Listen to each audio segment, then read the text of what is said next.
Praise the Lord everyone. Good morning. Today Jesus heard me fellowship word of God. சங்கீதம் 1:3 அவன் நீர்க்கால்களின் ஓரமாய் நடப்பட்டு தன் காலத்தை தன் கனியை தந்து இலையுதிராய் இருக்கிற மரத்தை போல் இருப்பான். அவன் செய்வதெல்லாம் வாய்க்கும். கர்த்தருடைய நாமத்துக்கு மகிமை உண்டாவதாக. இந்த காலை வேளையில கூட இந்த சத்தத்தை கேட்டு கொண்டிருக்கிற தேவனுடைய பிள்ளைகளை இந்த நாளிலும் கூட கர்த்தர் நம்மளை பார்த்து சொல்கிறார், நீங்கள் நீர்க்கால்களின் ஓரமாய் நடப்பட்டு தங்கள் காலத்தில் கனியை தருகிறவர்களாய் இருப்பீங்க, நீங்கள் செய்வது எல்லாமே வாய்க்கும் அப்படின்ட்டு சொல்கிறார்.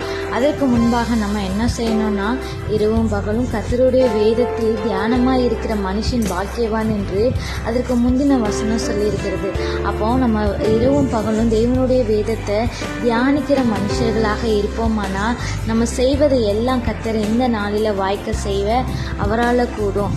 அப்படி நம்ம இலையுதிரா மரத்தை போல செழிப்பான வாழ்க்கையை வாழணும், ஆசீர்வாதமான வாழ்க்கையை வாழணும்னா, கர்த்தரிடத்தில் மன மகிழ்ச்சியாக இருக்கணும்னா, அவருக்கு கீழ்ப்படிந்து அவருடைய வார்த்தைக்கு செவி கொடுத்து நம்ம கேட்டு நடப்போமானால் கர்த்தர் இந்த நாட்களில் நமக்கு செய்ய வேண்டிய காரியங்கள் அநேகமாக இருக்கும். கர்த்தர் இந்த நாளில் அதை வாய்க்க செய்ய வல்லமை உள்ள தேவன் உங்களோடு கூட இருக்கிறார். எதை குறித்தும் சோர்ந்து போகாதீங்க, கலங்காதீங்க. ஆமென். God bless you. Thank you Jesus. Thank you for watching.